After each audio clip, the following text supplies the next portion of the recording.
Good evening, my students. Today we're going to start the third part of our general conversation course. This would be exactly about formal and informal introductions. What I mean by formal or informal introductions is that when you meet someone and you're introducing him or her to someone else, so what to say in this occasion? And if you are in a position that you're being introduced to someone, what are you going to say in this scenario? So this video today is about what to say in a first time you meet someone or you are being introduced to someone else. Okay. So first of all, I'd like to go through some expressions about introducing someone to someone else. Here we can see three persons. This is Mary, and this is her friend, and this is John. Okay, the one with the glasses. All right. So as we can see here, we can say different things if you are introducing someone to a different person. For example, in here, Mary is introducing John to the man with the glasses. All right. So, for example, she's saying to him, "I'd like you to meet my friend, Mary." John is saying to Mary, "I'd like you to meet my friend. I'd like you to meet Mary." Okay, that's something else. If Mary would be the new person that is the man with the glasses is going to meet. John, this is Mary. Mary, have you met John? Okay. Mary, do you know John? Do you know John? Mary, shake hands with John Jones. Okay. So these are all, ways to introduce someone to a different person, but mainly formal expressions would include, "I'd like you to meet someone, I'd like you to meet my friend," for example, or "I'd like you to meet Mary," the person name exactly. Okay. Some else that I can say, "Haven't you been introduced?" All right, this is a kind of a formal expression as well, I can say in a formal meeting. Okay, so what about other expressions when you are being introduced, when you have just been introduced to someone? Mary would say in this occasion, "Good to meet you," or "Nice to meet you," "Nice meeting you," if it's a very formal situation that you're being introduced to a man with a higher position, or a college professor, for example, you say, "How nice to meet you, Doctor or Mister. How very nice to meet you. What a pleasure to meet you. It's a pleasure to have finally met you." All these are formal expressions. "I'm pleased to make your acquaintance." All right, that's the same as "it's pleasure to meet you," but this is very formal actually. "I'm very happy to meet you," "I'm glad to meet you," whatever you would say in this occasion. Most probably you would use formal sentences with someone you don't know or you meet for the first time. Okay. All right. So let's go through conversation, all right, between these three persons, and we're going to listen to the dialogue right now. And this is between Margaret, the lady's name is Margaret, Mr. Wilson, and Dr. Smith. All right. I'm going to let you listen to the audio. Once you listen to the audio carefully, make sure to be prepared for filling into spaces or filling spaces exercise. Okay. All right. Let's start. 1, 2, 3. Mr. Wilson, I'd like you to meet Dr. Edward Smith. It's nice to meet you, Dr. Smith. Pleasure to meet you too. Dr. Smith is an economist. He just finished writing a book on international trade. Oh, that's my field too. I work for the United Nations. In the development program by any chance? Yes. How did you guess? I've read your articles on technical assistance. They're excellent. All right, as you heard this, conversation, I'd like you to, if you're done and you're 100% sure you're ready, you can go and fill into the spaces with that exercise. All right, if you're not, just pause the video and listen to it again, and then fill into the spaces. All right, before you do this exercise, I'd like to go through some language notes with you guys. First of all, Mr. Wilson, I'd like you. So you need to notice the rising in intonation. The voice intonation has been risen. Why is that? Because mainly you're pretty excited and glad that you're going to meet someone new.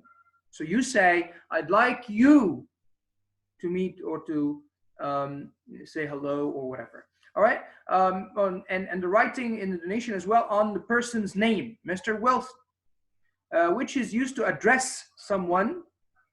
Also, when you say I'd like, this is very important actually, because this means I would like. You have to,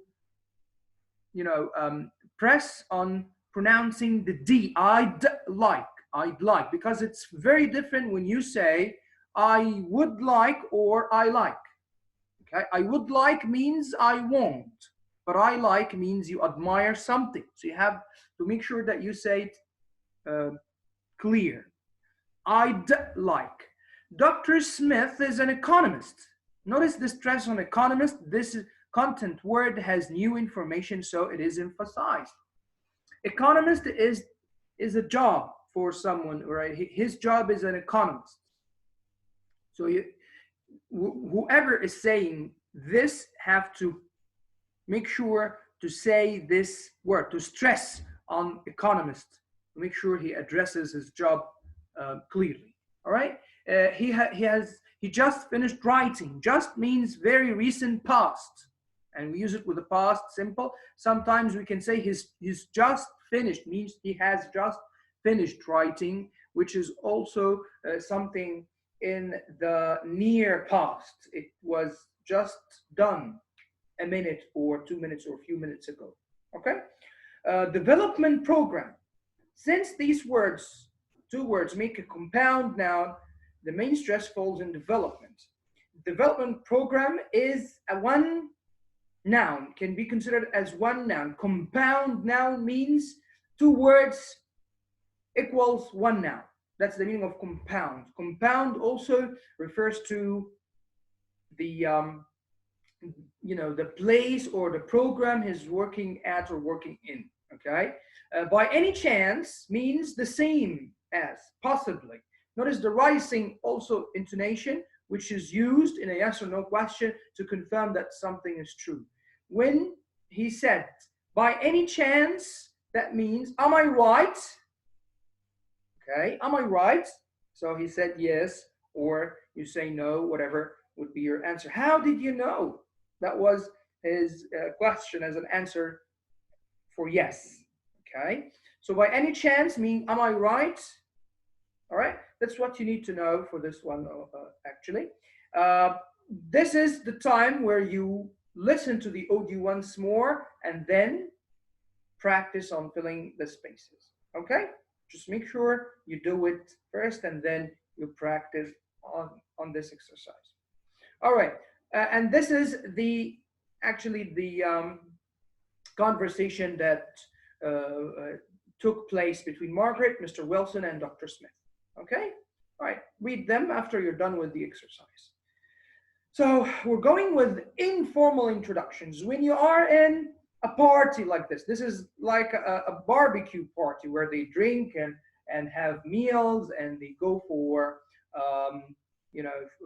smoking foods or actually doing a lot of things in a party. So this can be a family gathering, friends gathering, whatever it should be. So what would you say when you meet someone or when you introduce someone to someone else in this case? We would go ahead and listen to the audio and then we will do what we did in the first part. Who's the tall woman next to Barbara? That's her friend, Mary. Didn't you meet her at Steve's party? No, I wasn't at Steve's party. Oh, then let me introduce you to her now. Mary, this is my friend Jim. Hi, Jim. Nice to meet you. You too. Would you like a drink?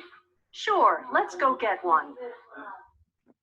Okay, so as you heard in this conversation, this was between Jim, Charles, and Mary. They were using each other. So Jim actually asked Barbara, who's the tall woman next? Asked Charles, sorry, who's the tall woman next to Barbara? So Charles, went with him to introduce him to Mary. Okay, to introduce Jim to Mary. Okay, so that's what happened, and that's how the conversation went on. So for now, I would like you to know some important language notes. Whose is a contracted form of who is, and it's actually pronounced as whose. The way we say, what does this belong to, or who's this pen, for example. Okay, so that's how it's pronounced, whose. Okay, don't you meet her, or didn't you meet her? Notice that this is a negative question. Why? Because Charles thought that Jim had met Mary before. He is now surprised that Jim doesn't know Mary at all. And so he uses a negative question to show his surprise. Okay? I wasn't at Steve's party. So that's what he said because he didn't know Mary. Notice the emphasis here is on at. I wasn't at Steve's party. We don't use, in this case, we don't use in, we use at. At is for, a specific places. So I wasn't at Steve's party. Okay, so that actually means that he wasn't there. I wasn't at Steve's party. So the stress is on the preposition at to make sure that the listener understands the speaker is, or the speaker wasn't there. Mary, this is my friend Jim. This is a friendly way to introduce two people to each other. It's an informal way as well. You have to know that. It's common to follow this with Jim. This is Mary. In this case, Mary says hi to Jim first, okay, before Jim says hi. So Mary has to do this. Nice to meet you. This is a typical response after you've been introduced to someone. So when your friend introduced you to someone you met for the first time, you should say, nice to meet you, glad to meet you, or happy to meet you, okay? Sure is often used in informal conversation, which means yes, okay? So for now, all I need you to do is to listen to the audio again and then practice on this exercise. Fill into the spaces. Okay, so after that, here's the conversation, and I hope you understand this part clearly. Now you know how to introduce someone to someone else, and if you are being introduced to someone, what to say in this occasion. And this video was mainly about this part, actually. Have a nice day, and make sure you understand this conversation and practice more. And don't forget to subscribe and share my videos, please, guys. You will see the link below, and everything should be okay. And make sure to watch as well the rest of my videos. Have a nice day, and thank you for listening.